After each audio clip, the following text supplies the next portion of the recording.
Usamos estampillas totalmente.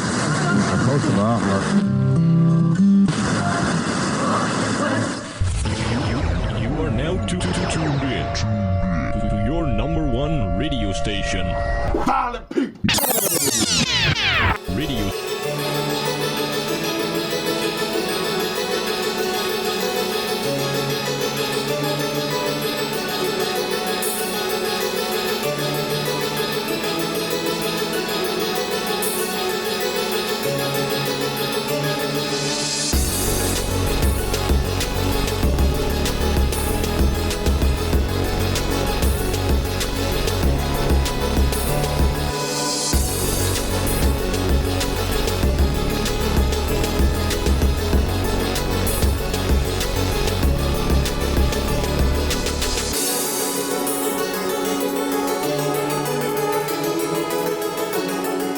Welcome to Violent People Radio, episode number 26. I am Dan Rice, and I am joined by Chris.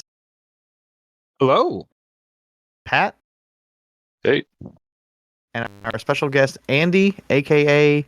Shrimp Biscuit 420. How's it going, Andy? What's poppin'?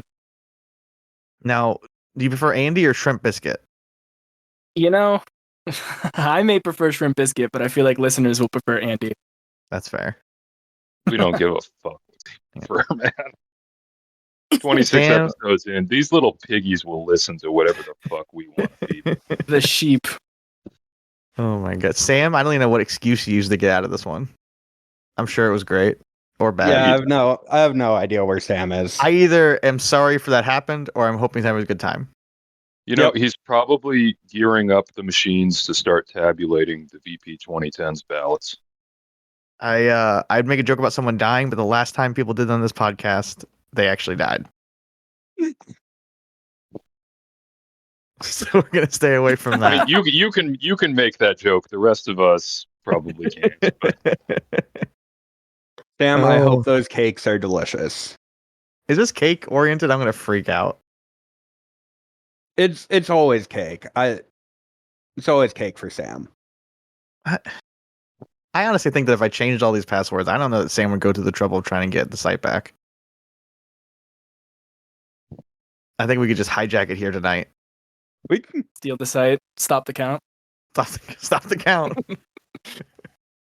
stop the steal of the VP 2010s. We're going to use Starlink Stop to hack New into the Japan website. from totally dominating the polls. Yeah, stealing all the passwords and just making just plastering it with Bret Hart praise.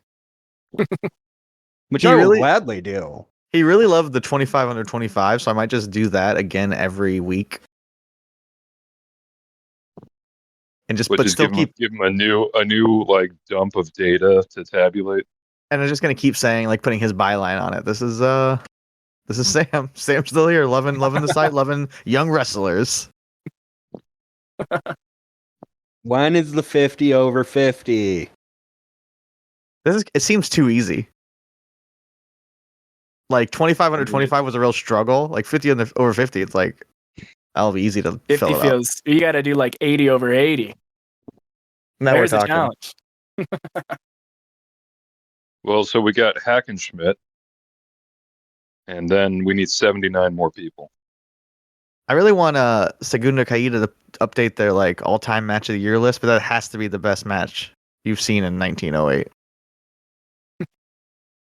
There's no competition. I think if any site could pull off finding another wrestling match from 1908, it would be them. It is true, yeah. They pull out something out of their ass that's way better. Yeah, like they're going to post that, and then the next day, Jetlag's gonna send them some crazy shit from 1908.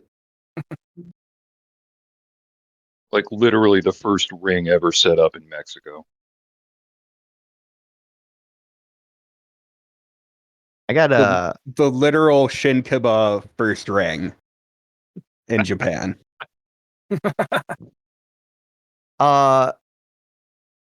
every joke that was made about the Hackschmidt footage on my Twitter, which it made it unusable for a little bit. I've never posted anything popular, so I've never had like this many notifications. It was all Wilt's 100-point game, and Bobby Fish jokes.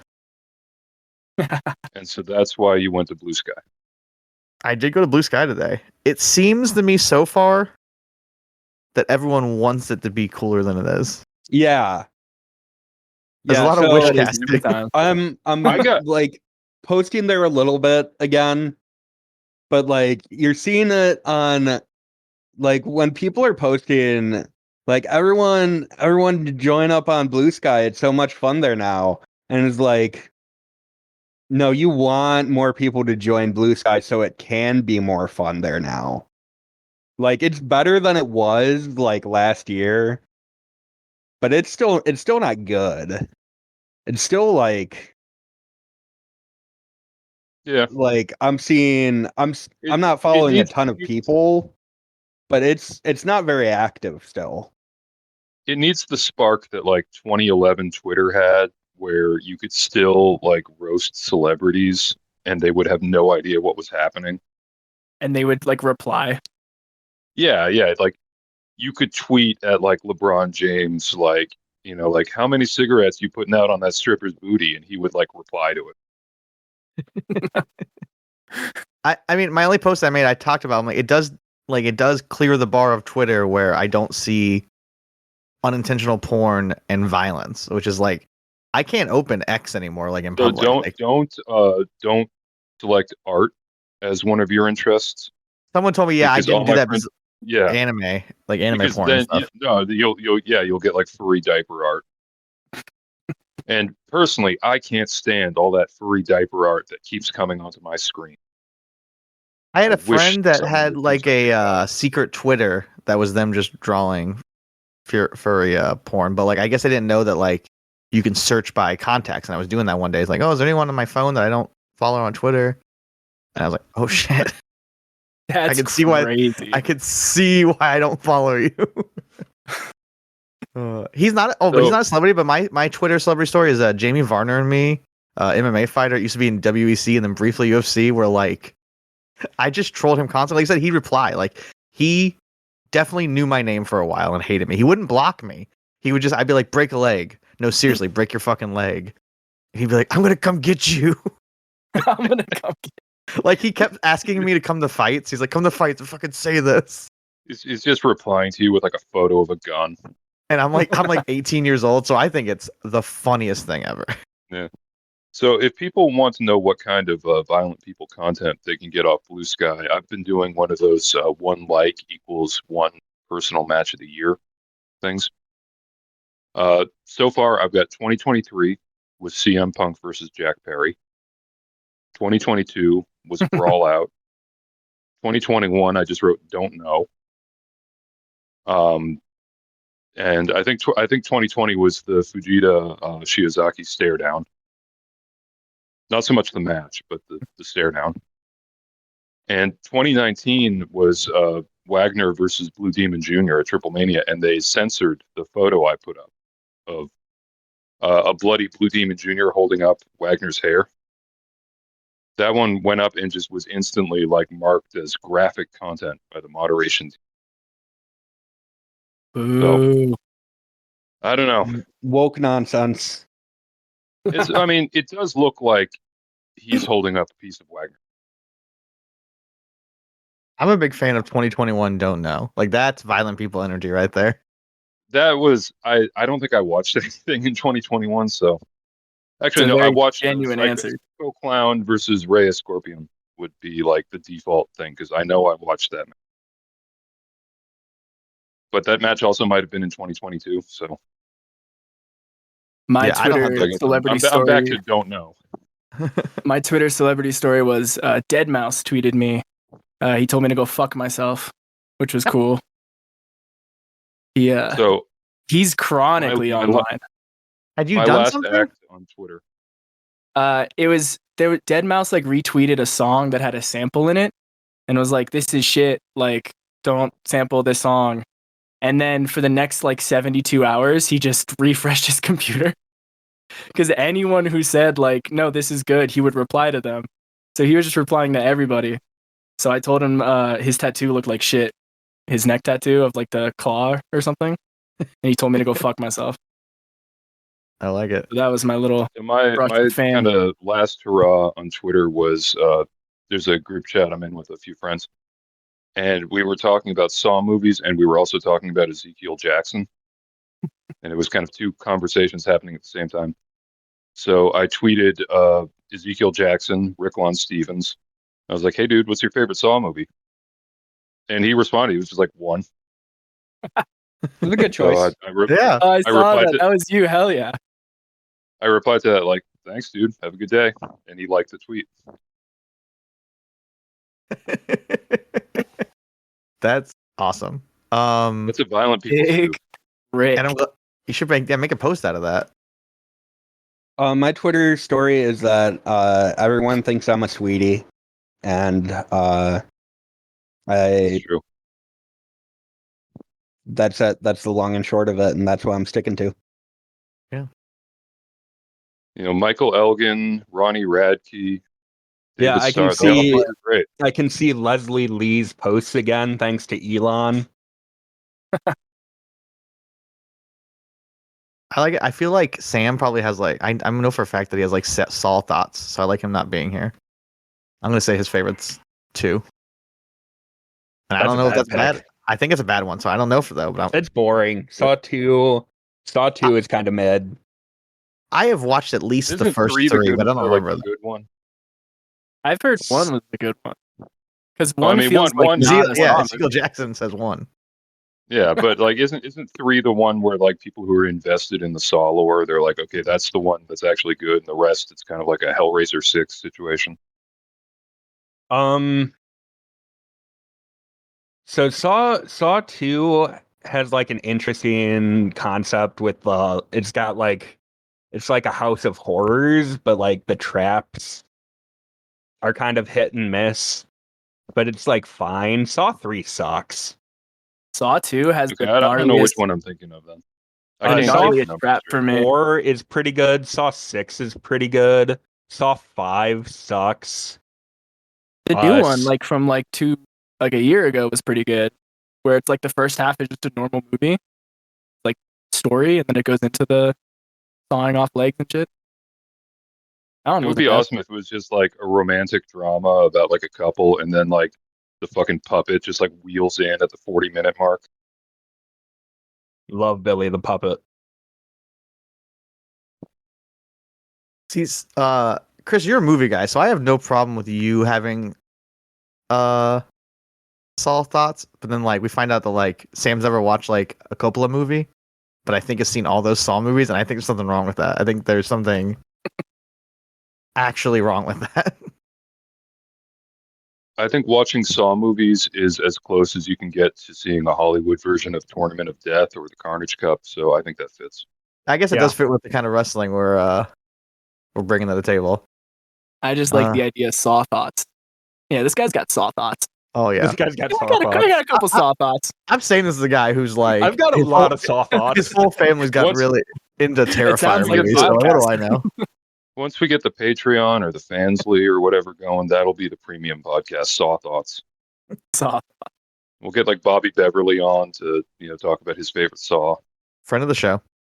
Oh, you like any deathmatch wrestler, they've got Saw thoughts. Oh yeah. Yeah. I mean, that's the thing. We could keep that fucking train going just by like, hey, Dr. Redacted, you want to make $30 and not have to get CTE?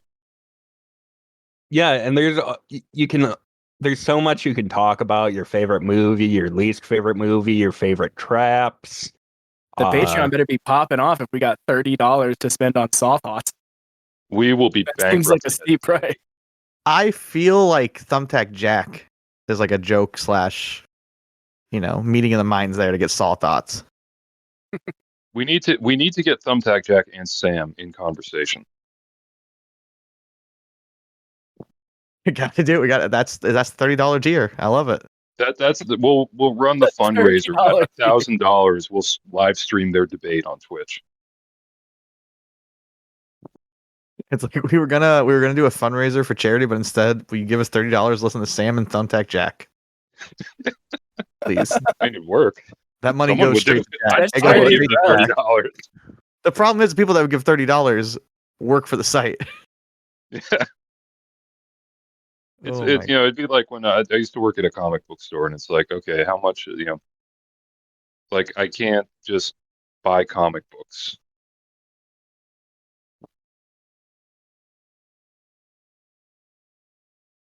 Anyway, so I don't know why that speaking killed of, us all dead. We're all like really taking that in. We're like, okay, all right, okay. well, it's true. I mean, I wasn't making much money. I was working at a comic book store. That's fair. But speaking of thoughts on viewing experiences, you guys watched any wrestling this week? Because I didn't really, so I'm counting on you all to carry. Uh-oh. Uh-oh. Uh-oh. Oh, I watched all 10 Saw movies instead. I was not prepared. I thought this was Saw Thoughts. I'm on the wrong podcast. The wrestling bullshit, that's on the free tier, I'm pretty sure. Anyone can listen to that. I can go first. I didn't watch a whole lot, but I watched a full show. I watched all of the MLW Lucha Apocalypto. Which right off the bat is just better than your average MLW show, and that's because you bring in a bunch of CMLL guys. It starts off with what do they call him here? Caesar Duran or not? Whatever his name is. Dario Cueto. Yeah, there it is. He introduces us, but he tries to go. He goes lucha, lucha, lucha.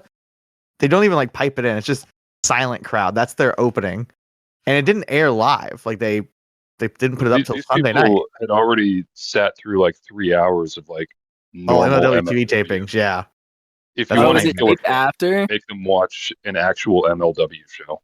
no, they do the tapings first for some reason, So they did I like guess regular they- MLW and then Lucha and then they do Apocalypse. the show, which was supposed to be Oh. live. The last minute they Oh, said, wow. "Oh, sorry, by the way, it'll be Sunday."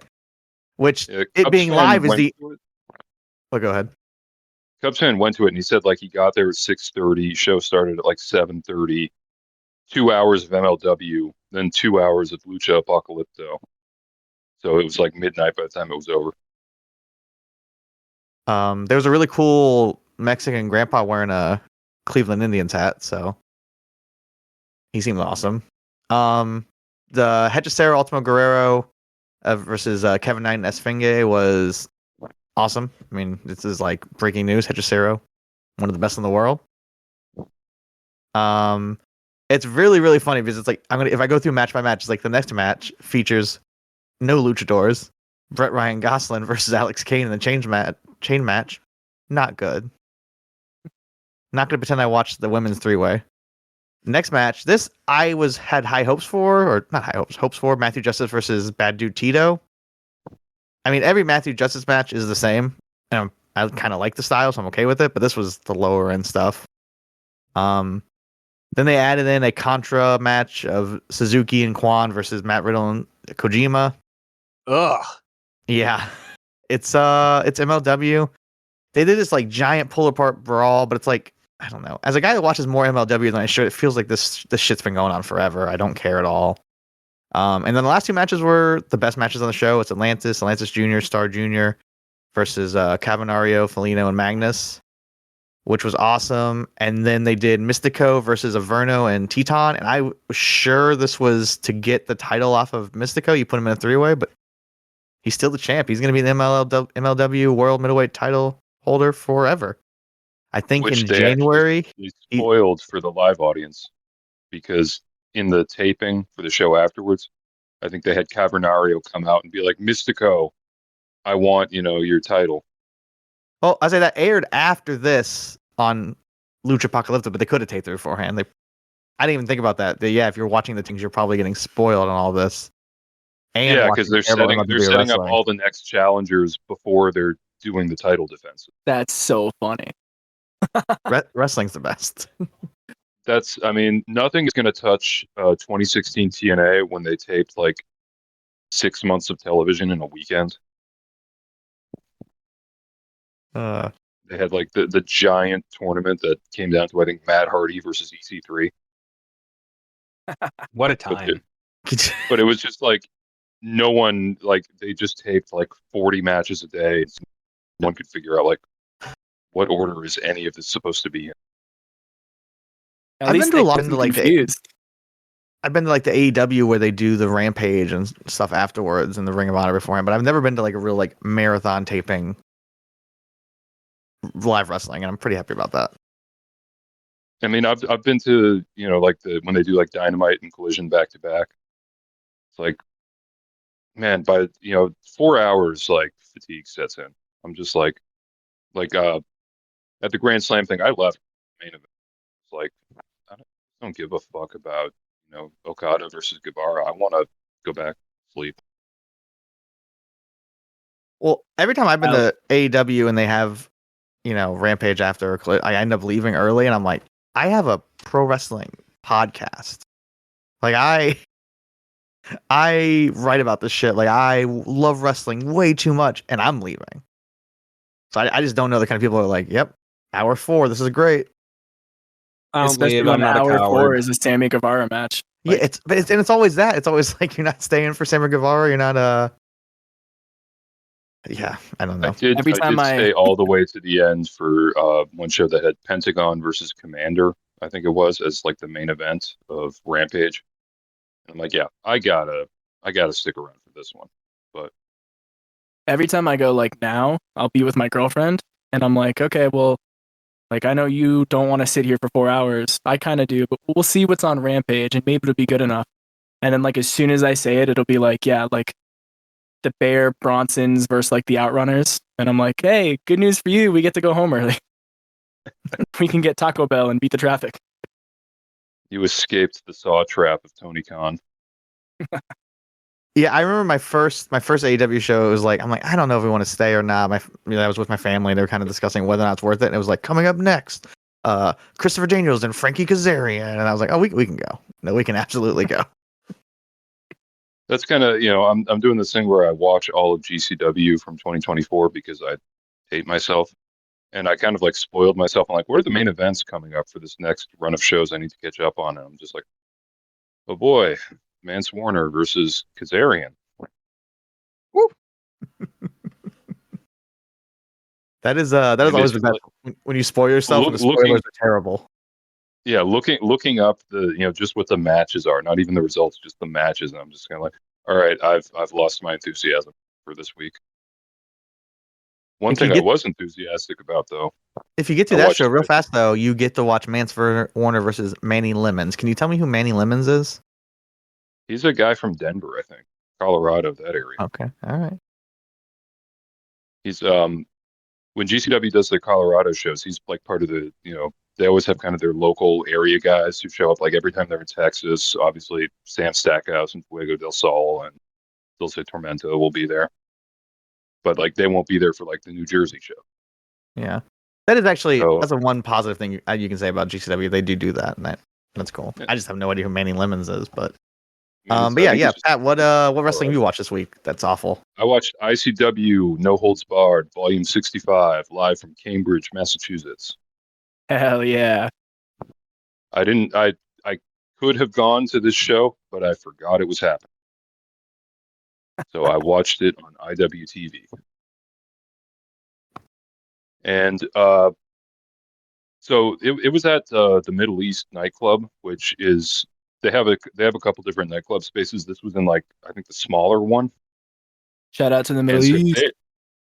They are packed into that. Like it's like there's what would be the stage for a band to play on is where the seats are, and everyone else is like it's like old Beyond Wrestling where people are just standing like an inch from the ring and like resting their hands.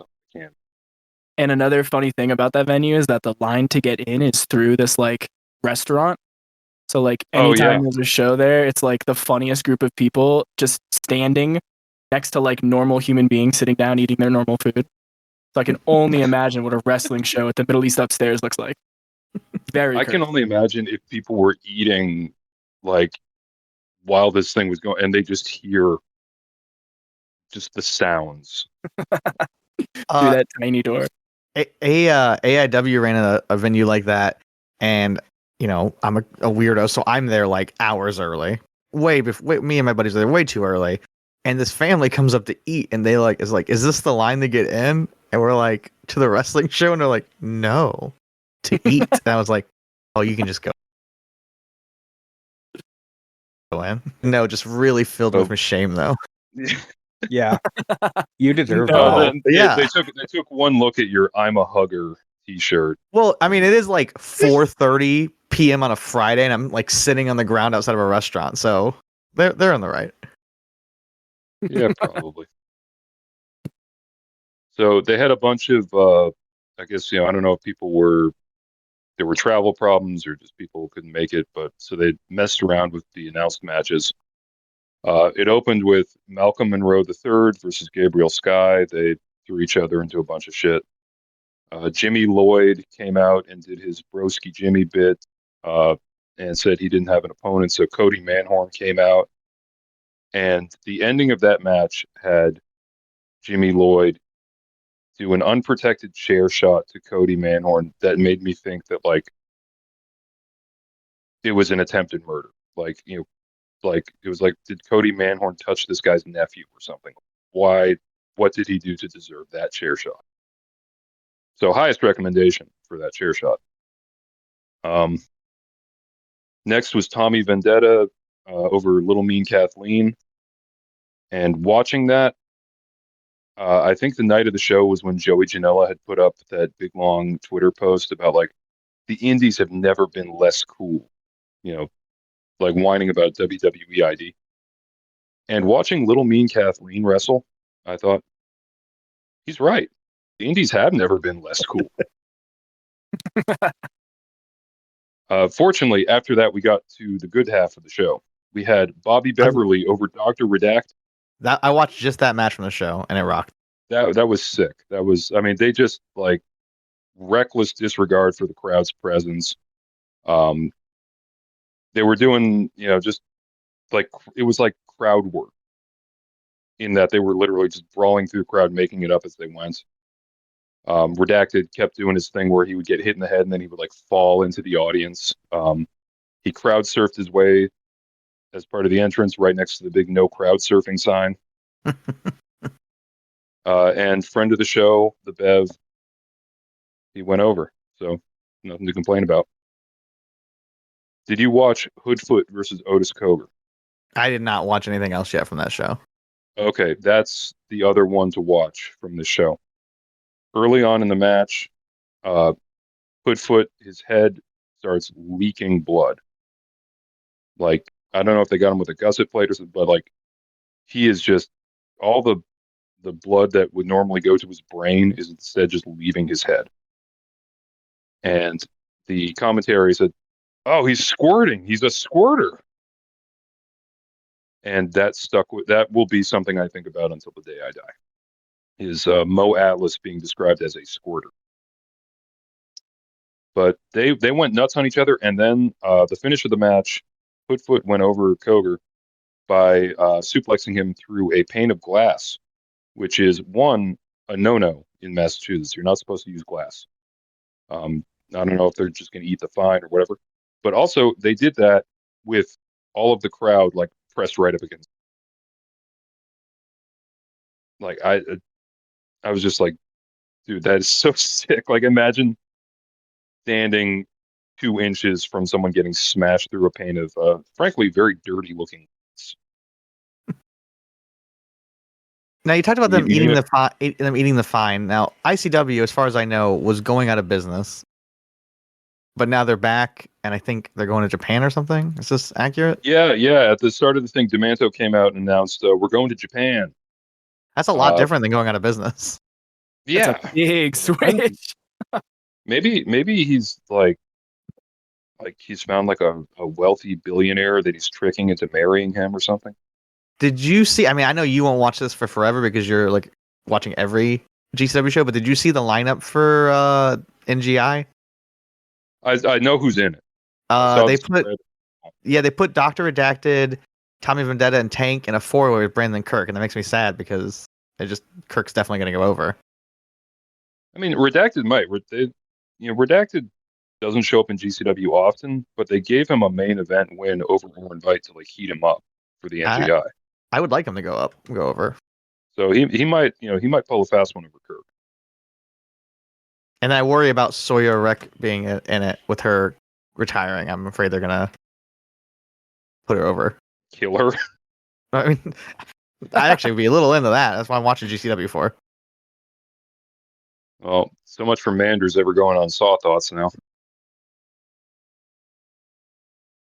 Did you watch? But yeah, Oh, the main event for oh, that's ICW, right. Homicide versus Atticus Cogar for the American Deathmatch Championship, announced as Homicide's last ever match in New England. Oh, he's doing so the he showed up.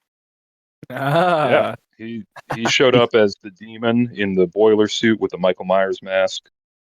They did a lot of crowd brawling. It wasn't like they were trying, but I mean, this is 2024 Homicide, and Atticus Cogar is not like the guy you can count on to elevate someone who's limited. I can't believe I forgot this match happened because I saw, of all places where you really want to see wrestling discourse, on Facebook, I saw someone being like, "Hey, you guys all seem to really love this Homicide guy. How long ago was it when he was a good wrestler?" And people were not happy with that, and it really tickled me. Well, it all goes back to when he was in CZW. I But, mean, and like so, I do get it. If you're like 16 and yeah, you're like, like, why are we all flipping out that this guy's coming out? so the finish was 44-0 came out. Bobby Beverly was fucking with the match. Danny DeManto cleaned house, but Atticus Cogar was able to get the win over Homicide. And then the show went off the air, but with the audio still running. So like it's showing the, like IWTV, like please hold screen while Danny DeManto is cutting a promo, putting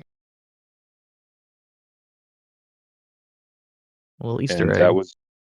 that was the show. That was what I watched. All right. Andy, So what about you? You watching wrestling this speaking of week? the NGI though, Oh. and people retiring, did you hear Violento Jack said he's retiring?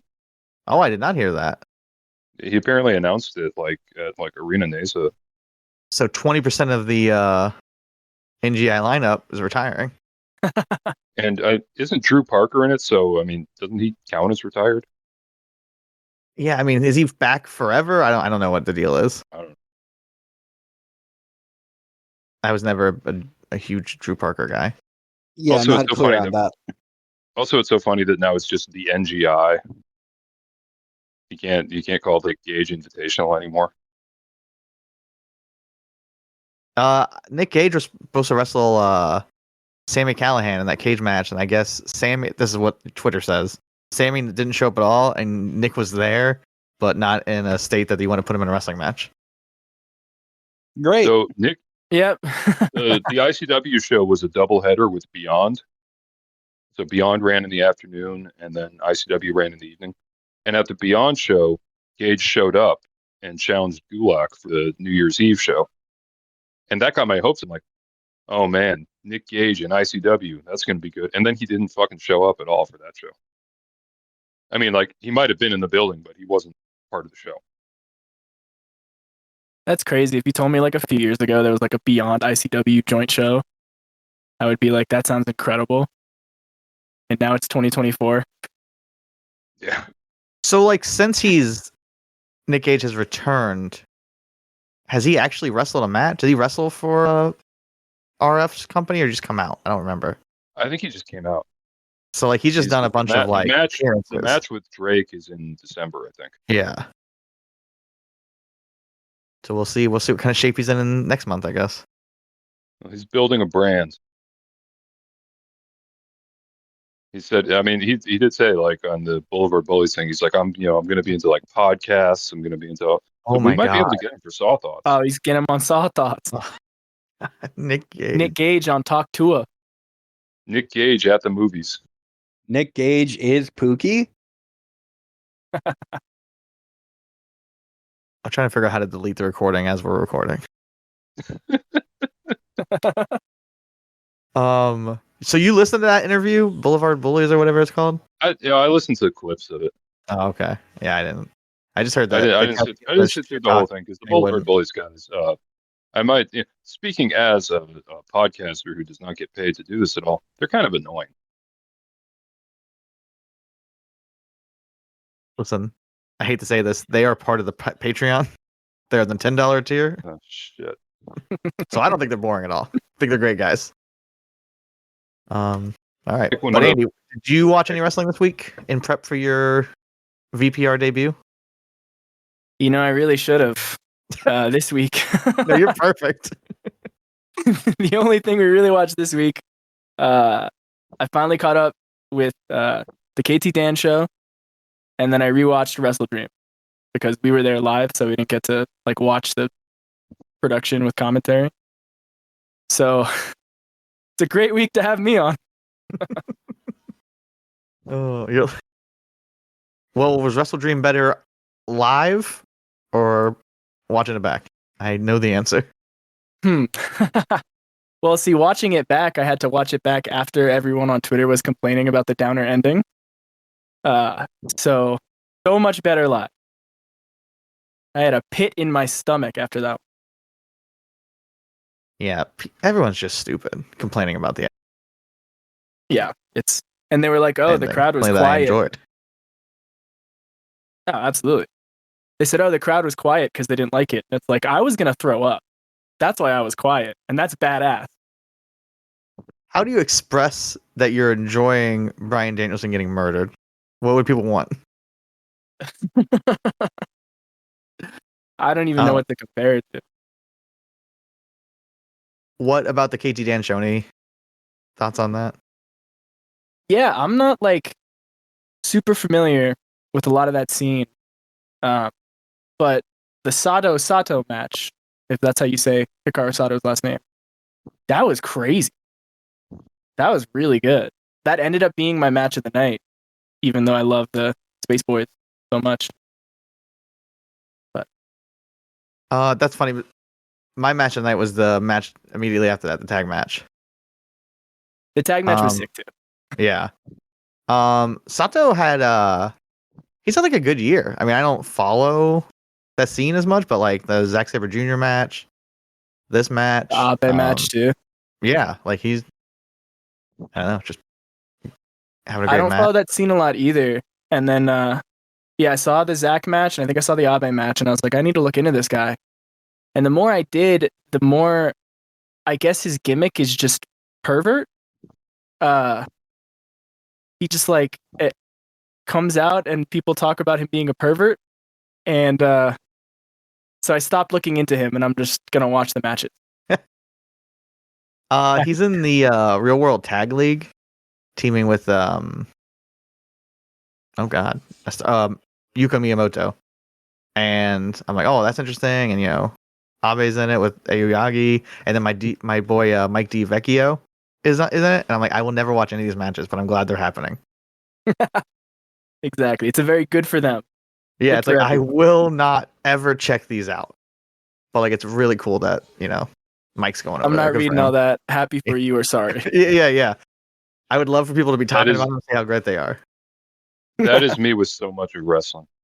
Where I'm just Yep. like, I'm happy that this happened. I'm never going to make the effort to seek it out. Absolutely. It's All right, probably the Chris, best way to watch wrestling. Have you watched any wrestling? Yeah, you ever hear of a wrestler named Black Terry? Okay, I'm a little familiar with him. I know he's not a Hall of Famer. Yeah. So in preparation for VP 2010s, I made my case for Black Terry being on people's VP 2010s ballots.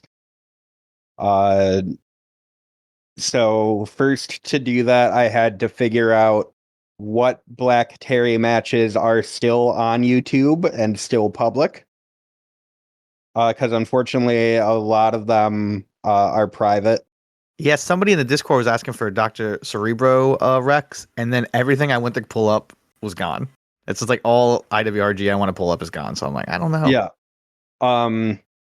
But luckily, many of the great matches are still available on YouTube, and one of the matches I pulled, which is the Chico Che match from 2012, is available if you have an IWTV sub. So I rewatched the Wotan match, the Demus match, an unfortunately clipped version of one of the Hechicero matches from Chilanga Mask, and the Arrow Boy Apuestas match from 2016. And wow, those matches fucking hold up. Like, especially like the Wotan and the Demus matches are still absolute heaters. The Wotan match is just like, that really is a match where everything feels so spiteful, and like everything they're doing, they are trying to kill each other, even if it means like killing themselves in the process. Like when Wotan dives into the chairs to take out Black Terry, it really just feels like he does not care if like neither of them can move. And like by the time they're just like stumbling over chairs and rocks, beating the shit out of each other, is like, it doesn't matter to these guys if like there's a winner in this match. It is like they just want to beat the shit out of each other. It's still such a cool match from two of my favorite guys ever. So like that should be going up in the next couple days. If you have not seen these matches, you really need to watch them. They're something special. And like if you talk about a 50 over 50, Black Terry is a first ballot, like top, like he is a bona fide top 10 50 over 50 guy. Like him doing this while he's in his 60s is just insane. Like if we were ranking matches, now I will admit that the Hechicero match is like a little foggy in my memory. It's been a while since I watched it. But if we were ranking matches, if someone had the Arrow Boy match, the Demus match, or the Wotan match as their number one match of the decade, I would not blink an eye at all. I'd be like, great pick. Yeah, like they're all timers. The Hechicero match, I wish like I had the full version, because it really doesn't have any of like the brawling. It's like just mat work, which is really good to showcase like Black Terry going hold for hold with like one of the great mat workers of the decade, like Hechicero. Like in contrast to awesome brawls with Wotan, Demus, Arrow Boy, and Chicoche. But like with the brawling added to it, it's another gear. So that's really unfortunate that that's not available in full on YouTube anymore. But yeah, those matches are absolutely sick. So, and am I correct? And Black Terry is the evil version of Terry Boy, right? I'm gonna be honest. Okay, I mean, Don't know. I thought that joke would land. Oh, I was like, I don't think that's true at all, but I will let you go with it. No. No, we're getting into the race stuff later. That's in the wacky line. No. That was the gay stuff because Terry Boy is men's tale. Okay. We got to save the hot button issues for the end. I wonder, can Black Terry Jr., does he still sell any of that stuff, or is it be all with not unavailable because it's slowly? I have no idea if he's still selling those matches, because he made some of them public on his YouTube. Yeah, and then some of them some of the stuff on IWTV I think is him too, right? Am I wrong? Yeah. Yeah. So I didn't know if that he stopped selling it because of that or what, but Yeah, I have no idea what. I'm sure if you like these matches have to be on somebody's Google Drive somewhere still. yeah, I keep thinking that like now that we have violent people, someone will think we're cool enough to give us that drive because I've thought the same thing. I'm like, someone has to have them all available, and I want to be a part of that club. Yeah, I mean, we definitely have friends that have these matches, but like as far as putting this in an article, I'm not going to like link to their private Google Drive. That's fair. I'm not You're not going to alone. cause the real hero Dave Meltzer.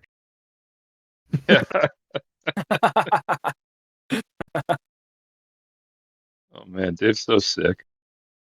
He's just an old man, guys. Leave him alone. Yeah, Did he that's fall so for some awesome, like like- shitty graphic about Backlash being No, in no, Tokyo? no. What happened was at this point in time, All Japan didn't have like a streaming platform.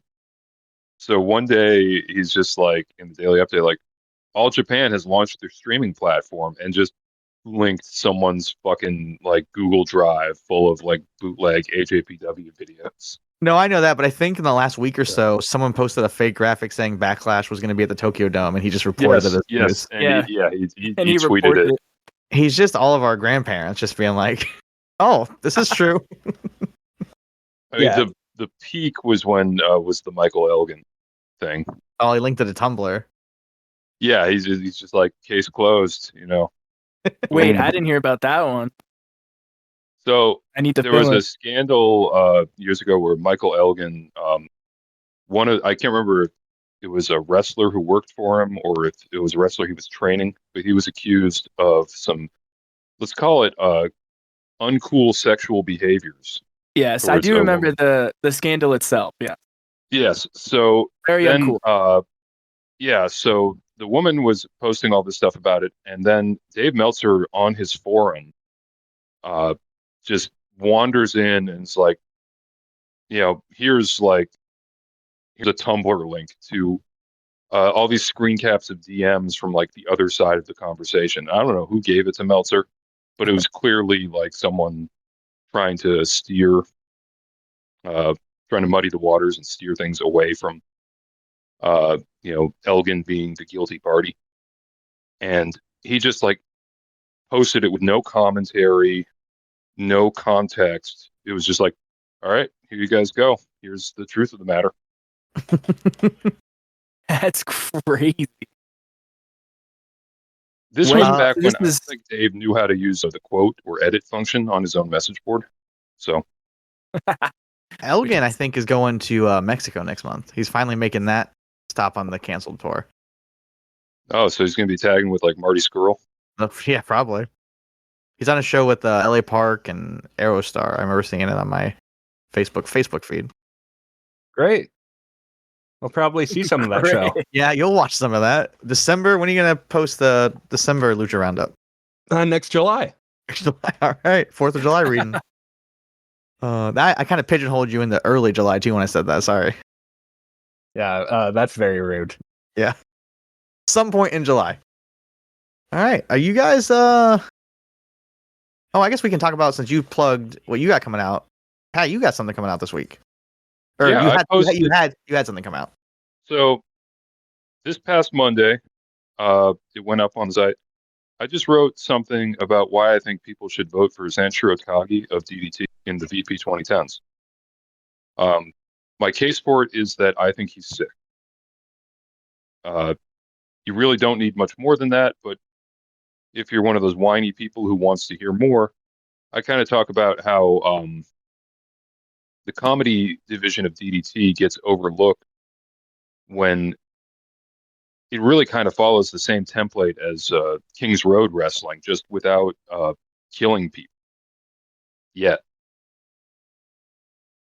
like, replace the head drops with like weird jokes and gags and in jokes. And I highlight a match from DDT Judgment 2018 where years of callbacks and jokes and gags culminate in a five-way tag team weapons rumble anal explosion death match where Takagi and Munenori Sawa had been doing a fake Golden Lovers bit parallel to the actual Golden Lovers returning in New Japan.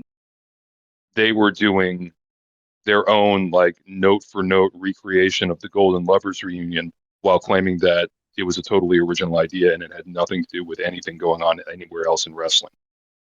And the match culminates with the I Don't Want a Thing by Aerosmith playing over the PA as they lay on top of each other and both sacrifice their buttholes for the good of the company. It's a great match. Yeah, so you had that go up last week. Chris is coming up this week, and then Ollie has a piece on Jun Kasai versus Sakura Hirota, which a match I have not seen before, so I'm looking forward to watching that and reading that. I think that goes up. Oh, for some reason it's scheduled to go up like a long time from now, but who knows? It's supposed to go up when the December Lucha Roundup hits. Well, it's scheduled for next Tuesday, which feels like we're really pushing it far out, but so look for that sometime between now and next Tuesday. I'm calling my shot on the show so that I can be held accountable when I blow the deadline, but I do plan to write another VP 2010s case for Nick Gage, focusing on Tournament of Survival 2. No one has ever announced anything going up on the site on this show and not followed through with it. Yep. Well, that's just the way it is. It pleases me to be the first. Though the last time I missed a deadline, instead I put up the Hockenschmidt footage, so it's like I felt like a so you better have something good, buddy. I'm thinking about the Hocken rewatch. I want to do a 2010 case, but like I just want to post my list and be like, this is the one, guys, copy and paste. Having trouble narrowing down. Like it's your fucking site, dude. You can do that. Yeah, you hear that, Sam? You don't have the password. It's my fucking site. All right, you guys ready for some Big Top? Yes, sir. Before we get to Big Top, I want to say the title of the Senshiro Takagi piece on VP good. Deserves a shout out for analyzing. That's great. Loved seeing that. My tribute to the enduring front page mascot of violentpeople.co analyzing Mio Momino's VP1 case. Now, I would like to make sure that, Pat, you know that I've loved it since we first read it 14 months ago when you wrote it, and that it only hasn't been posted out of laziness.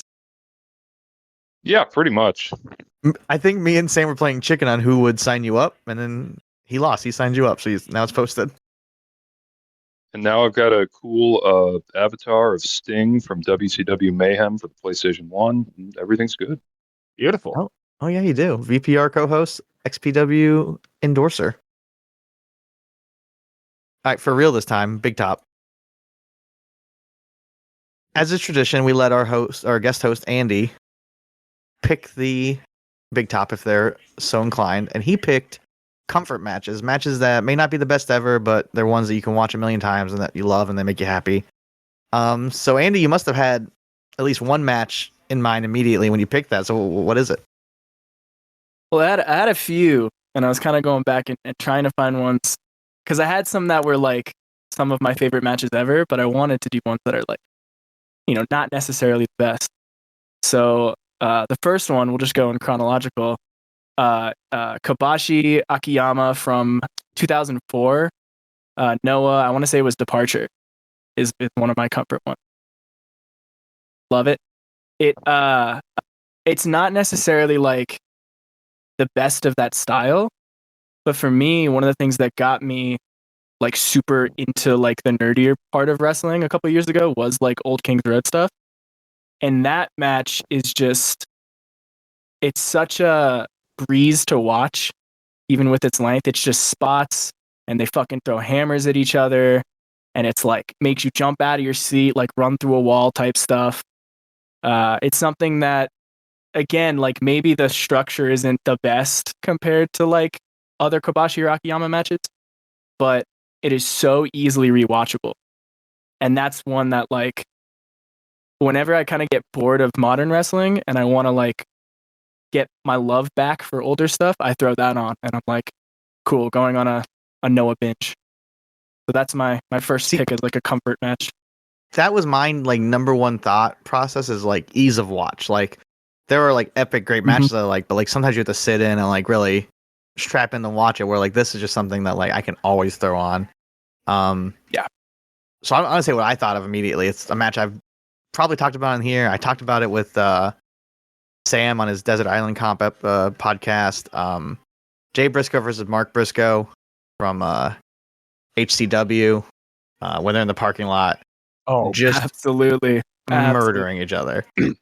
I've watched this match so many times, and it never gets old. Like watching brothers, match. it really is. Watching brothers smack each other in the head with chairs. There's freaking shooting star press to the outside. It's so great, and obviously it means even more to me now with Jay being gone. And then I've always said this, one of the things I mentioned, and like it's so weird, but like I feel like if you have a brother, you get it. When I watch that match, I love my brother so much. Yeah. Like we grew up beating the shit out of each other. Yeah. And so like when I watch that, I'm like, well, we're wimps compared to them. I'm not gonna let him hit me in the head with a chair, but that's just like what brotherly love is. And yeah, that's real. That's real. Yeah. Everyone should watch it. If there's somehow you haven't watched it, it can't be more than like 12 minutes long. I don't know what it is off the top of my head, but I think it is the only good brother versus brother match in wrestling. I could see that.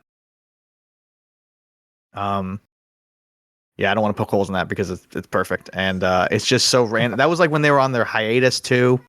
They just, so like people hadn't heard from them or whatever. They were taking time off from wrestling, and then they just show up, and they was like, "Let's have the best match ever in this parking lot." They come out with like random like seconds. I think there's is there live commentary. I feel like it's a mess, and it's so beautiful. Wasn't it the case where they were just like driving down the road and they just saw like a show was happening and they were just like, "Hey, can we be on this?" See, I've always heard that it was like that, or like something as spontaneous as that. I mean, they really are. Yeah, they're just like that. You got. No, I was saying they're just like the fourth match on like a 12 match show or something, with a bunch of like no names, and then like I think Balls Mahoney's on the show or something. But like in the middle of the show, you have for like 10 minutes Jay and Mark Briscoe trying to kill each other. Clearly, yeah, that spontaneous nature of it is like something that adds to it too. Is like it's just so there's no reason for this to happen except it's just two brothers kicking the shit out of each other, and that's just so like gets right to the point of like this is fun. It's comforting. Yeah, comforting. Perfect. Chris, what about you? What's your first comfort match? So I think one of like my like first thing I go to when I think comfort is just like outside of just like I think we would all probably put Joe Necro, the boring answer, on the list because that's a match we've probably all watched a million times. But other than that, it's probably just like WWE from our childhoods that like has held up. And like when I think about that, I think about like just like the early TLC matches and like watching those back. And it's like there have been like crazier ladder spot fests and stuff, but like watching the Hardys and the Dudleys and Edge and Christian in those matches, it does just kind of make you feel like a kid watching wrestling again. And like I was such a like being like 5, 6, 7 years old watching those matches on TV when they were on TV we never got pay-per-views, so if we were able to rent a VHS of them, like just being the biggest fan of the Hardy Boys and the Dudley Boys and all those guys, and like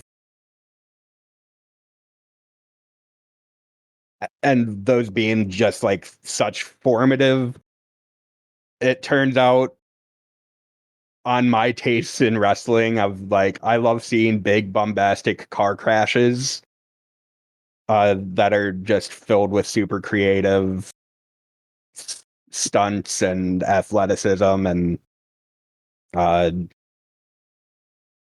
weapons and more weapons, and let's see how many weapons we can throw in here. That's probably the first thing I think of when I think like comfort food. Yeah, absolutely. Yeah, and you still I'll love even- Bubba Ray Dudley to this day. He's one of your favorite Yeah, wrestlers. I'm a huge Bully Ray mark. Yeah. Oh man, NXT the other week, let me tell you. It's crazy you didn't mention that in what you've been Star watching, power. but I forgot. No, I love those matches too, because the like I don't know, when was the like 2000, 2001? So I would have been 3 and 4. So like I didn't watch them as a kid. I watched them when I was probably like 10. I don't know. But it's like something about them too. Like I don't know if it's the way they're wrestled or the presentation of it being Mania, or like just the Hardys and Edge and Christian and the Dudleys, like their personalities at the time. But like you could watch it if you've never seen that match and you watch it when you're 30. There's something about the match itself, and maybe it's just the vibes of like the 90s and the early 2000s. It makes you feel like a kid. Even I say that as someone who didn't first watch that as a kid, who didn't watch it live, it brings you back to childhood.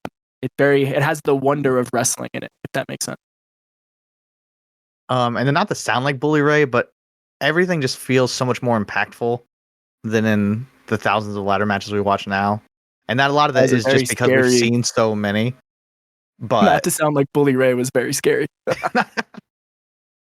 it's just like you watch that and then you watch whatever ladder match AEW will inevitably have on their next pay-per-view, and it's like they couldn't be more different in feeling like there's real stakes and violence involved. I think part of that, and I think I'm the oldest one on the show. I was like 14, 15 for these matches happening. Some of them I even saw on pay-per-view.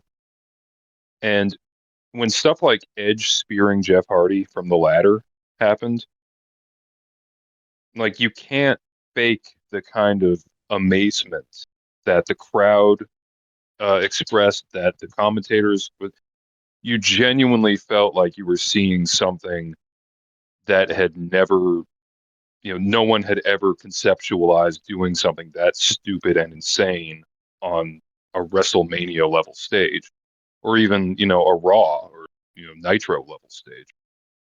And they were really successful in communicating how like innovative and how kind of paradigm shifting that it was. Versus now, if you watch, like a 6-way ladder scramble on an AEW pay-per-view, you know that everyone is going out and they're going to try to come up with their twist on the ladder bridge spot. Whereas the reactions, I think, from the commentary and the crowd really play a huge part in why those matches still hold up, as like you feel like you are seeing, like a caveman bring rocks together and invent fire. Yeah. Yeah, for sure.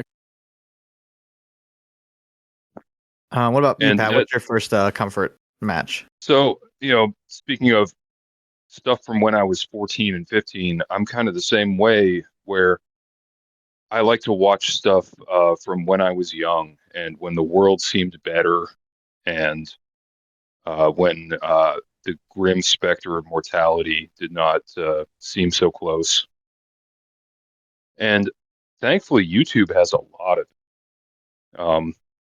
So what I like to do is watch, random old matches from the Attitude Era, from Russo WCW. One match that I love showing people is Vampiro versus, or not, it wasn't Vampiro, it was Jerry Only from the Misfits versus Steve Williams in a 2-minute long steel cage match from Nitro, with Vampiro and all of the Misfits at ringside. And That match Oklahoma. rules. Yeah. No, it's great because like Jerry Only clearly thought like, yeah, Jersey tough guy, like I can handle myself. And then Steve Williams just kills him. And again, the cage match is 2 minutes long. It took them longer to set up the cage than it took them to do the match. And then most of the rest of the segment is the Misfits and Vampiro, I think, pouring mustard on Oklahoma for some reason. So that kind of is emblematic of a certain type of comfort match that I look for, where I just, even if it is objectively stupid and bad wrestling, like Vince Russo booked WCW, it's connected to a time of my life and a feeling about wrestling, an excitement that seemed to exist in the culture for wrestling that I don't think has been recaptured since. No matter how many Zoomers on Twitter talk about aura and chills about Solo Sikoa. Yeah, Oklahoma had that aura. I'm just gonna take it to go straight to mine, because that is my exact next thing. Is that my Loki versus Amazing Red, and pretty much any 2001 or 2002 Northeast indie, and it's like I just love being 13, 14 and loving wrestling and discovering new wrestling, and it just all being fun. And that's, like you said, like that is just, it's like, do I love everything on a Ring of Honor show 2001, or do I love being 13? It doesn't matter. There's a YouTube account, exactly. I think it's called NFS Media Backup. Oh, yeah. And it's this dude, he posts like, here's all the highlight clips of like 2002 CZW High Flying. And I will just sit and watch those like a toddler placed in front of a television set. Even the early TNA days, like I recently rewatched Jerry Lynn versus Psychosis versus AJ Styles versus Loki, from like the second or third weekly pay-per-view they did, and all that stuff at the time felt revolutionary, and it felt like, I remember the idea of being a WWF fan at that time was so sickening to like my little teenage self that I was like, are you seeing what these fuckers are doing? That's real rebellion. Especially because WWF was getting bad around the time. I mean, like SmackDown was good. Like half of SmackDown was good. Obviously, Velocity was the A show with the Paul London versus Akio feud. And Raw was just like unwatchable. Like Raw was like tanking everyone else. And I'm going to go out on a limb and say the Special K matches hold up better than the SmackDown 6. I'm just saying. I haven't really gone back and revisited, so I'm just going to trust you. Yeah. It makes me want to go revisit it. The bold claim. I like it. I bet if we go back and watch it, like the SmackDown 6 stuff isn't even the best stuff on SmackDown now, like with our 2024 eyes. But like back then, I remember being like, Paul Heyman's a genius. He's letting wrestlers wrestle. But that's coming off of the WCW. Like that show that you said, the Jerry Only Steve Williams, I guarantee there were 10 other matches on that show, and none of them were over 8 minutes. Oh, yeah. That was the thing about 6 minutes. Yeah, like Vince Russo is like, there actually was a lot of wrestling. It was just a lot of insanely short matches. And then, like, you get like a 3 minute, like Tank Abbott versus Viano 4 match, or, 2 minute long Tank Abbott versus Viano 4 match. And then it would be followed by like 6 minutes of like Kimberly Page has a restraining order against Nitro Girl Chai. Exactly. Andy, you got another comfort match for us? Yeah. I guess I'll go back to when I was 13, but I didn't see it when I was 13. I saw it more recently. And I think it more just ties into what I like in wrestling now. And that like one of my favorite feelings a match can give me is that like run through a wall, like lift a fucking tree out of the ground, like, when you just feel wired. And I think no match does that better for me than Brian Morishima Final Battle, the Fight Without Honor.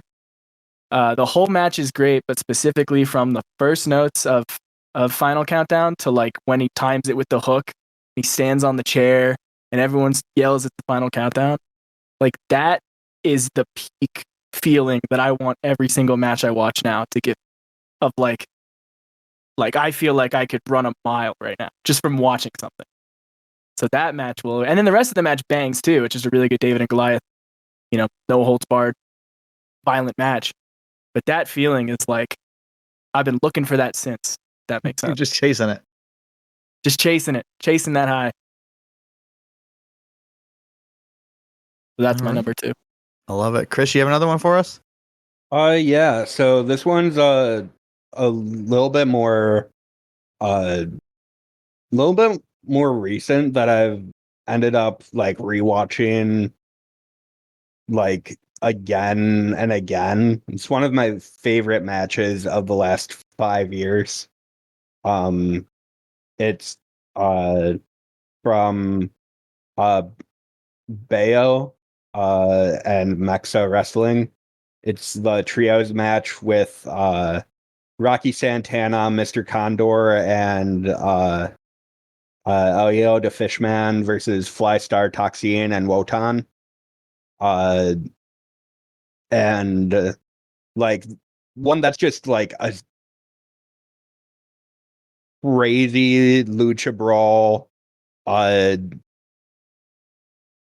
Like Rocky Santana and Mr. Condor just get absolutely obliterated in that match. They are like some of the ultimate victims I've ever seen.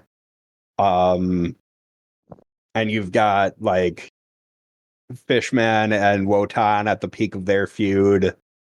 But it's also just got like a look like I watched this match for the first time after the 2019 Nick Gage Invitational. While You got to call it the NGI now. well, at the time it was the Nick Gage Invitational, but yeah, now It's gonna the be blurred out NGI. on the. It's gonna be blurred out in the GCW video game. But I watched it in an Airbnb while smoking weed with like Bucky and Ty and another spammer John. And I think John was the only person who had he was the only one of us who had seen this match. And we were watching this on like the it was a PS3, I think, that had the YouTube app. And we were watching just like lucha matches on it. And we were just like, John was like, have you guys seen this crazy brawl that happened in Arena San Juan Pentathlon yet? And we were like, no. And so we were smoking weed watching this match. It was the craziest shit ever. And it's already a great match, but like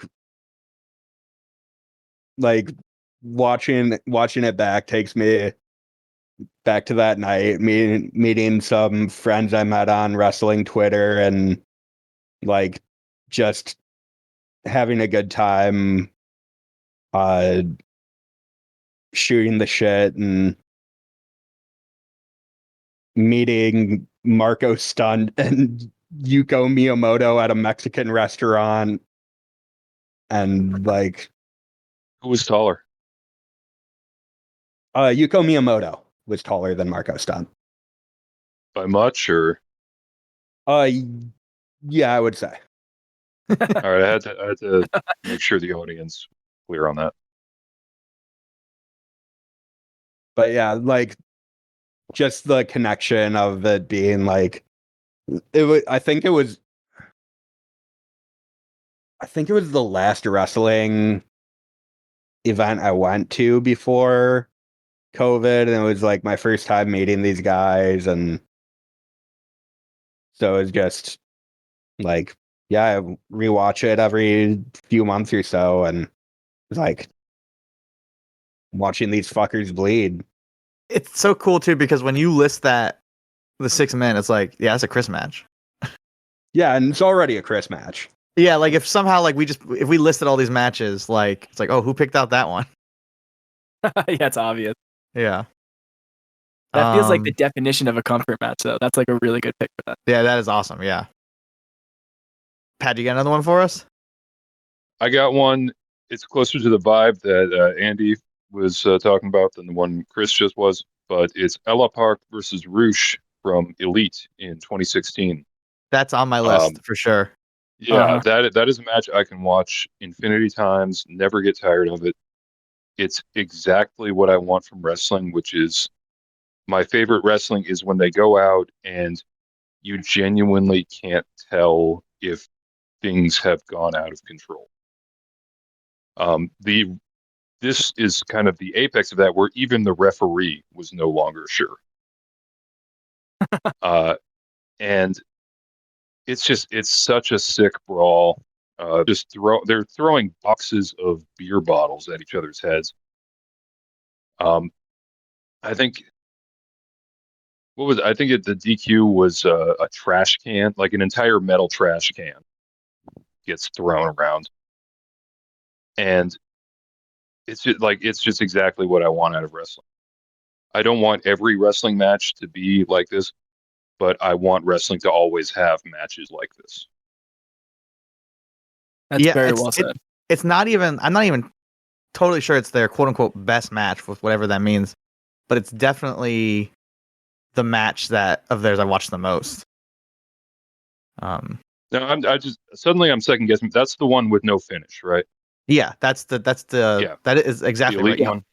You got the finish right, where Park throws a trash can at his head. For a second, I was like, wait a minute, am I thinking of Elite or fucking MDA? No, I'm pretty sure it was Elite, and they I just pulled it up. It's Elite. Yeah, and that's the finish, is a trash can to the face. Yeah, it's a great pick. That was on my list, depending on how many we each did. Do you each have one more? Because I have one more I want to mention for sure. Do it. It's Gringo Loco and Gade Jr. versus DJZ versus and Bandolero from AIW, and this is kind of like a mix of all of what I love. Like, it's crazy lucha, it's AIW. I'm there in the front row, so it's like it doesn't just harken back to a certain time. It's like I remember that day. It's on a shitty girls' night only show. The match before this is a Britt Baker match that has less than 1 year of experience. So if you're a fan of her now, yeah. And I have imagined that this was in between two J-Lits or something, or Juicy Pat Lucy offered to buy me booze. I can't imagine why I would go to a girl night only show. It wasn't the usually shows I skipped unless they were in between other shows. And we go, and this match wasn't announced. It was just like DJZ. It had to be J-Lip, because that's why DJZ was there, I'm sure. DJZ brought those guys in the car, and they come out, and I'm like, I think that's Gringo Loco from like the IWRG shows, but like, is it? That's so like, why is he here? And I feel like other people aren't going to get it as much. Like, there's botched spots. There's one where Gringo almost dies. A lot of the fans don't know how to react at first, because it's very different than everything else AIW is doing, and that it's good. So I'm sorry, that one got me. Yeah, I'm pretty proud of it. I was just losing my mind. Like, I'm going for you can see my little clean face self. I had a job where I had to shave my beard back then, and I'm in a blue sweater, just like not caring. And then suddenly I'm losing my mind. Bandolero does a dive on top of me and Pat, and it's just like that's a good. I don't know if anyone heard that. That is it was a great match, great time in my life, and then just being there live is always if you're rating on stars or whatever, it's always worth an extra star. So I wanted to make sure I called that match out.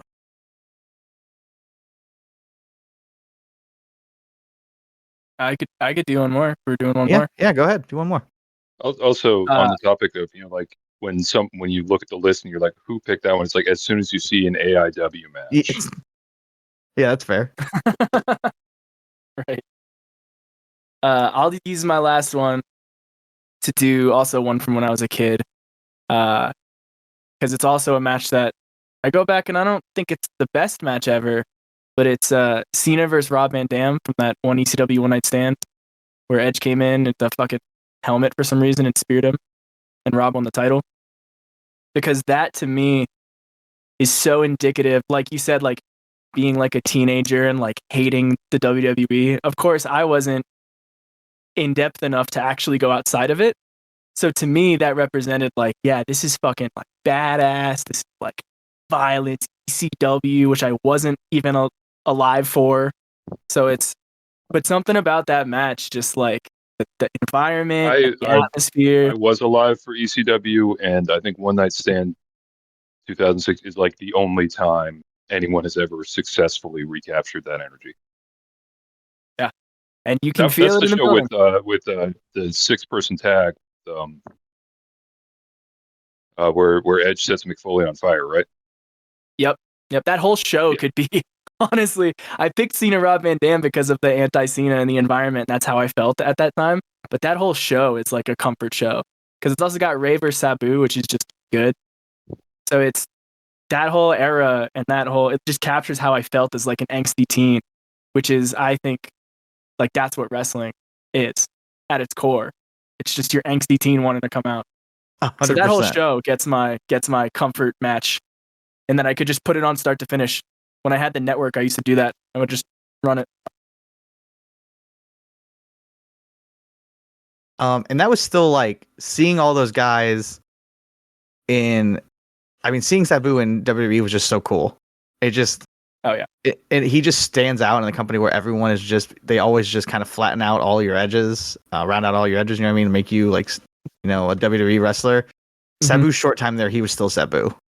I remember I saw him versus RVD on a house show that I'm sure was like their 40th best match against each other or whatever. But it's just like seeing on a house show that also had like Kane versus MVP.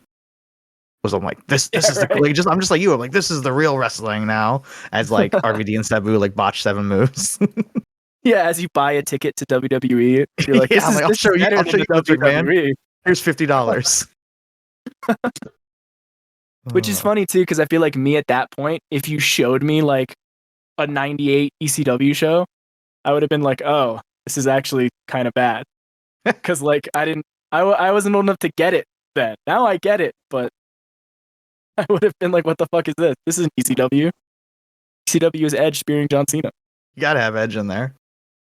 All right, Chris, what about your last comfort match? Bret Hart versus the 1, 2, 3 Kids, the best match ever. Oh. That's valid take. That is very hard to argue with. I think everyone on this show agrees with that, and they all love Bret Hart. It's true. All guest hosts and all hosts. All right, Pat, what about your last one? So I had trouble narrowing down my last one because I was someone who was an angsty teen when original ECW was happening.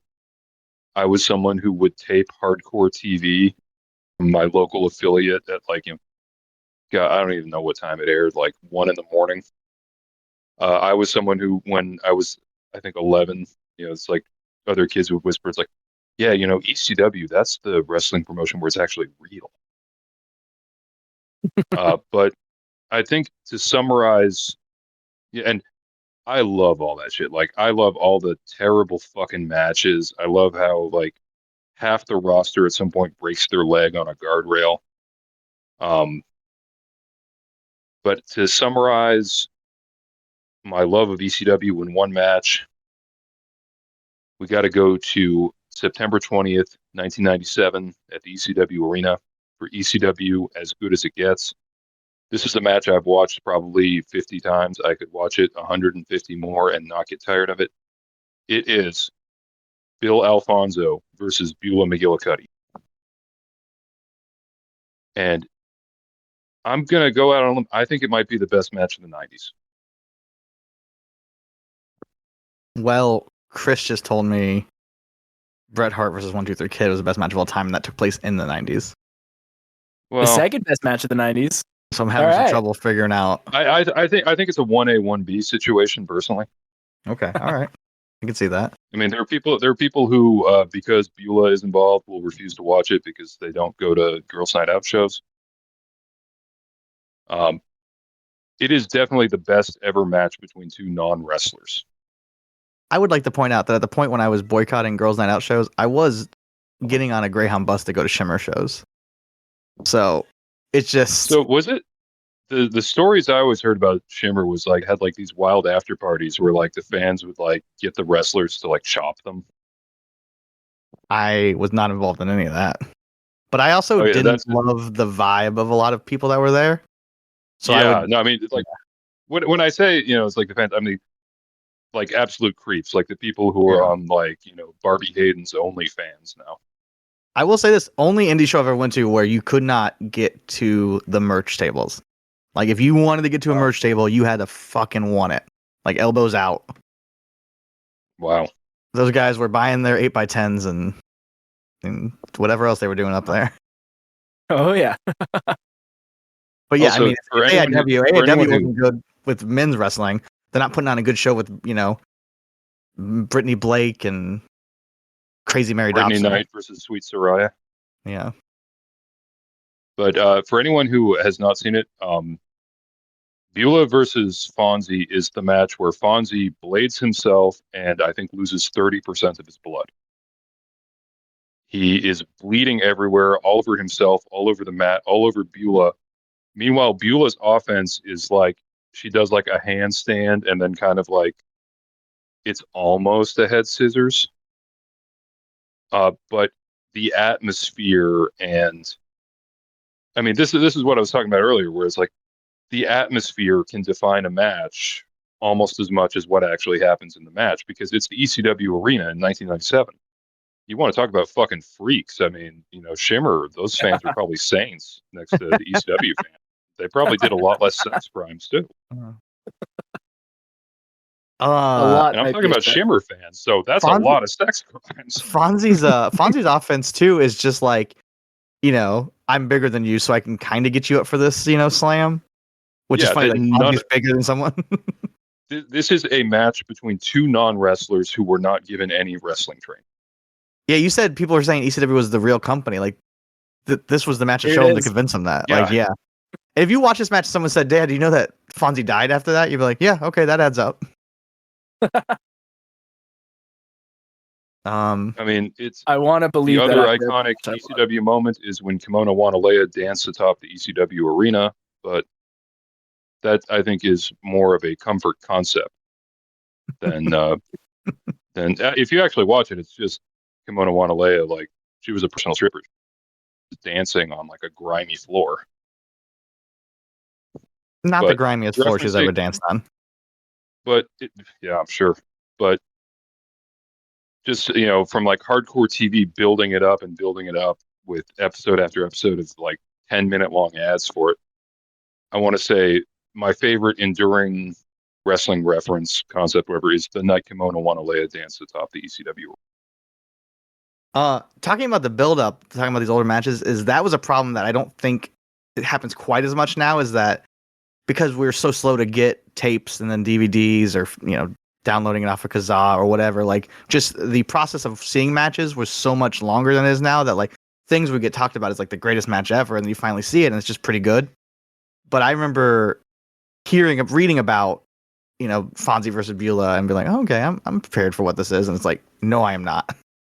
I was in no way prepared for what that match was when I finally saw it.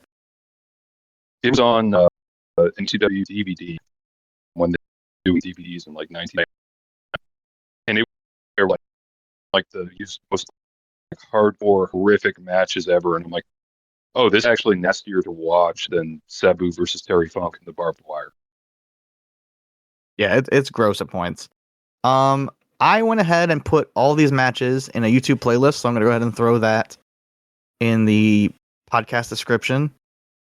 I think it's crazy to have not seen all these matches. So if you're listening to this, if you've gotten, past hour 1 of VPR, there's no reason you shouldn't have watched all these matches. So go ahead and check them out. Also, speaking of Kazaa and LimeWire, I just want to shout out anyone else in the club who would their first experience of CZW was downloading 20-second long 144p clips of Rick Lade jumping off of shit. I remember the downloading the Weed Whacker spot, and like I'm like, that's so sick, but like, is it? I can't see anything. Yeah, I mean, just based off of what I got, because I'm like, oh man, Rick Lade must be like best wrestler CZW has. And his career is going to go on forever. And he's back. Wrestling for Johnny So, Schmears. I didn't have a CZW match in my comfort matches, but if we're talking about comfort things, quick shout out to Backyard Wrestling 2, There Goes the Neighborhood. That's a very much a comfort video game for me. Yeah. Playing as Shaggy 2 Dope. Weed Whackers made me think of it, and I just would love, I'd spam the Weed Whacker against my friends and they'd get mad. So shout out to that. That's a comfort food for me. Who's on the cover of that?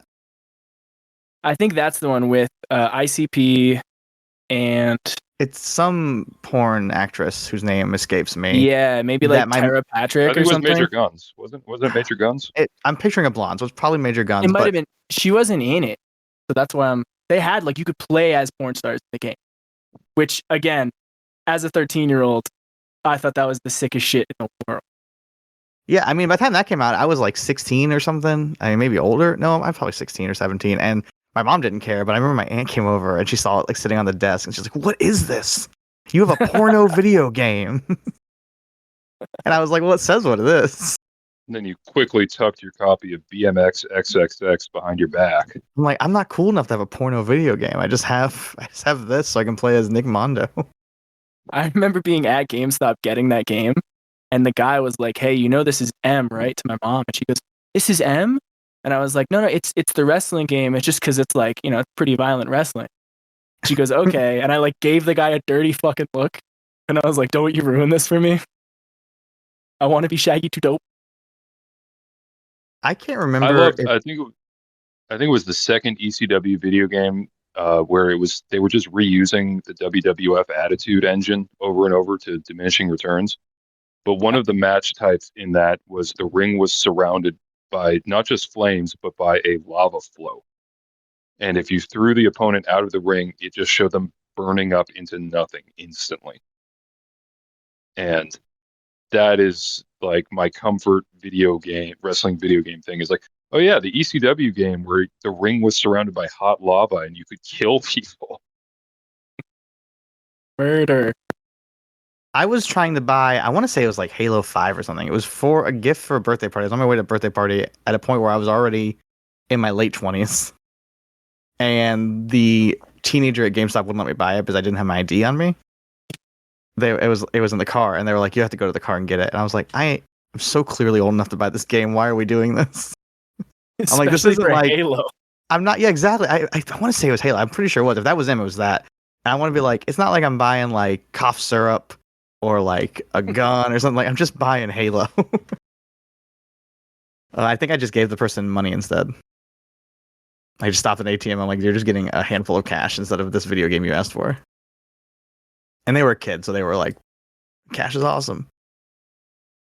Are you guys ready for Wacky Line? We got a big one. Yeah, let's do some Wacky Line. A lot of people responded. Yeah, this was a crazy week for what? Where are you guys every week?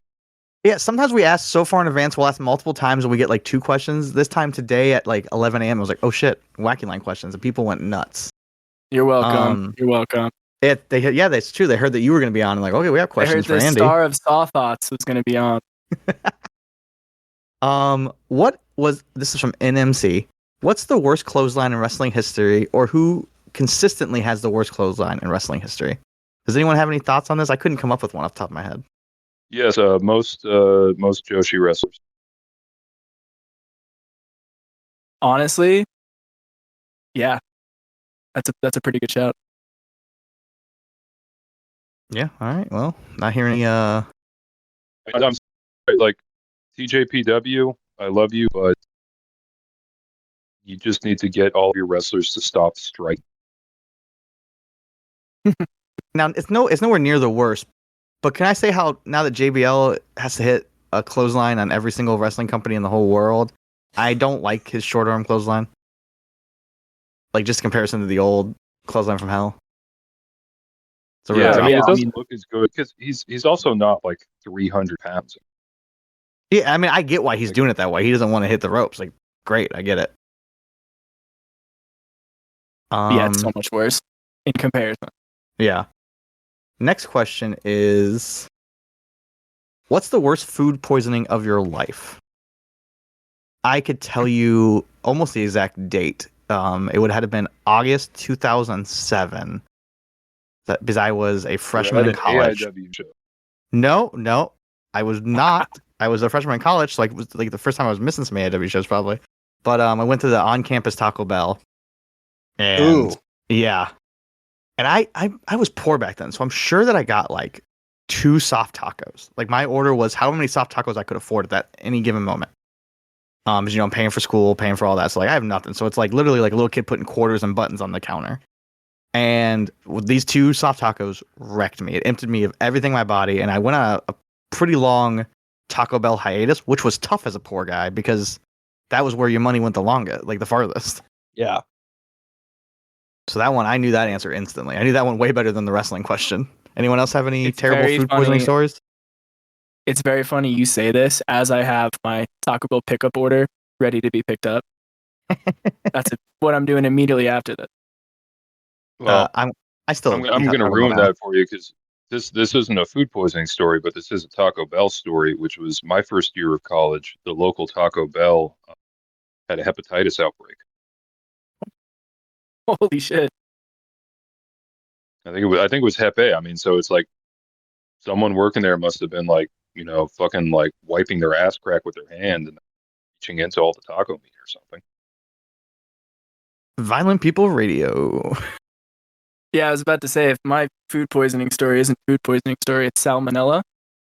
And the only reason I remember it is because it's if we're going to get real NSFW in hour 2 here, is the only time that 2 things have come out at the same time, basically.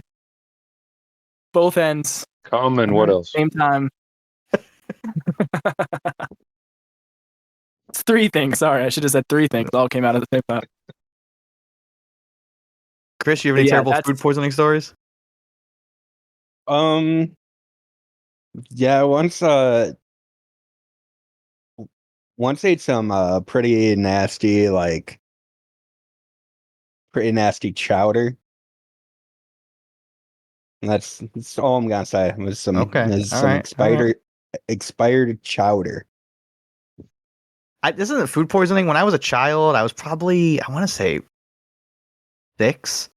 There was a big family Thanksgiving dinner, like one of the last like huge ones I can remember. Like, I don't know, with this side of the family, and I was being like an annoying kid. I'm like, I want pumpkin pie, I want pumpkin pie, I want pumpkin pie, and no one else had like even taken a bite of food. And finally, someone just like slams a piece of pumpkin pie in front of me, like, shut up. And I take one bite, and I go, oh, I don't like this. And the whole table's like, no, screw you, eat that pumpkin pie.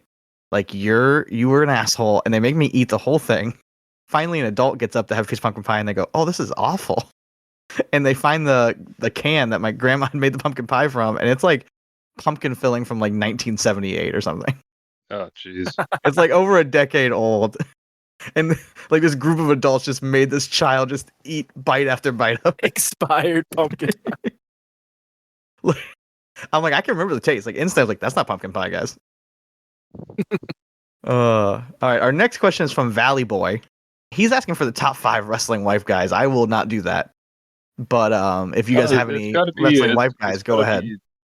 John Morrison, aka Johnny Wife Guy. Okay, all right. Johnny Wife. I told you that Drake Younger is unfortunately separated, so not him. Are Mike Bailey and Vita Scott married? I believe they are. I feel like he would be a big wife guy. I mean, he's getting all kinds of bookings. Yeah, I mean, if as far as I know, if you want to book Bailey, you got to book her too. I don't know if he should count because the bookings, whenever she's calling not his matches, is better. And then like Mike Bailey comes out and she just gets worse. So I don't. Is that I guess it's a good wife guy, but not in my top 5. Not to me. I am suspicious of any. I'm unmarried, I'll say that, but I'm suspicious of any self-proclaimed wife guys. Like, it feels like Eric Stevens wants us to know he's a wife guy too much. I'm not accusing they him or need some anything. investigating. It's suspicious. No longer a wife Yeah, guy, me- Jake Hager. Me, I fucking hate my wife. So His that's wife. just me. I'm gonna get into it. I'm super into the challenge. His wife is now a CT challenge legend. So there's some hot gossip for you guys. All right, next question. This is a good one from NMC. Psychoclone? See, Yeah, definitely yes for me. Yeah. Tim's got a couple questions here for us. What ruler should have a Lego biopic made about them? has to be Lego. What is a Lego biopic as I assume opposed it's a to a? biopic, but they're all Lego characters, so like the Lego movie. Is it okay? So it's like the Lego movie, or is it like Lego stop motion? Those are two very different anthems. Yeah, that's. I Where mean, I'm I kinda- guess it's whatever you want it to be.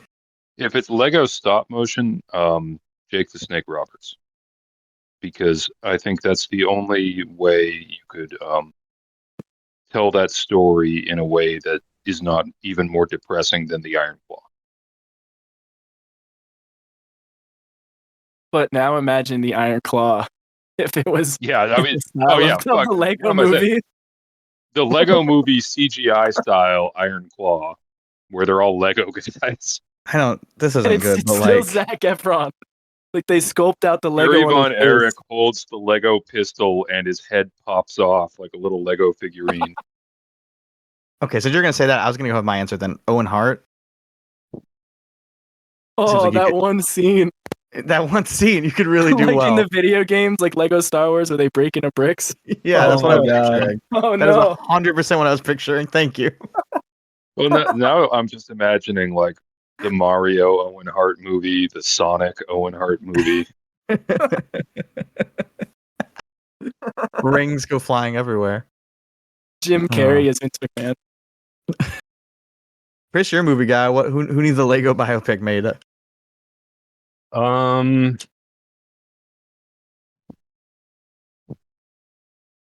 Whew. Chris Benoit. Oh, I just feel like we need more answers before we can have a biopic. Yeah. Oh, true. We need got to a lot get of to the questions. bottom of it. It would be more of a Lego documentary, directed by Lego Dinesh D'Souza. All right. I just realized that I can delete reactions, but I didn't mean to do that. I deleted all the reactions to Tim's question. But his next question is Cole Radrick, new look boom or doom? I don't ever have look you- at Cole Radrick, so I don't know. His new look is insane. It wasn't good to begin with. No.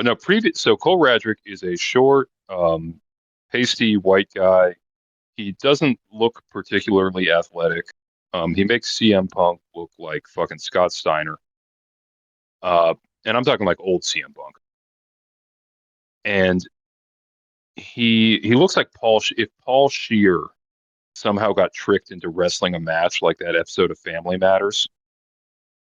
That's Cole Radrick's old look. His new look is he's got like, the size of his head buzzed, and he is wrestling in what I can only describe as a 1980s Japanese women's wrestling leotard. Like, it's a singlet, but it's like the kind of singlet where there's no legs at all to it, not even shorts. So he is just wrestling in a one-piece bathing. It is insane. 100% boom. All right.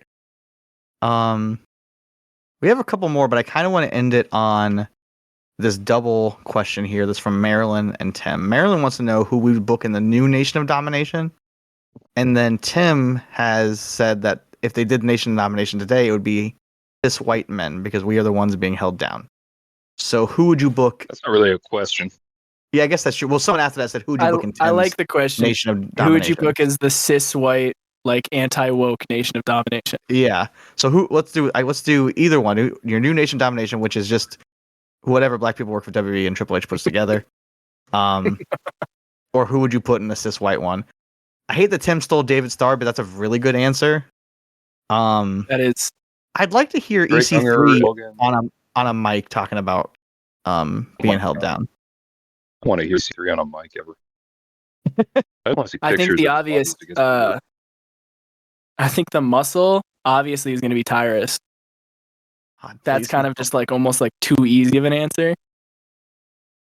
The Mark Henry of the group. We're just booking Billy Corgan's NWA. Yeah. We're like, I Let's really go think Tom to Lydon would be crazy, good at that.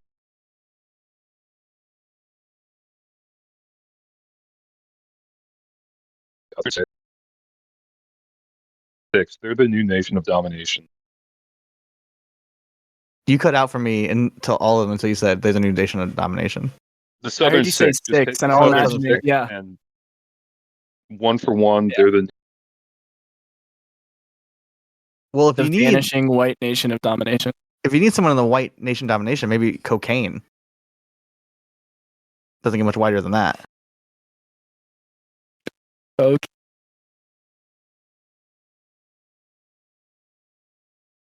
There's so much terrible stuff on JCW shows that people getting upset about cocaine is very funny to me.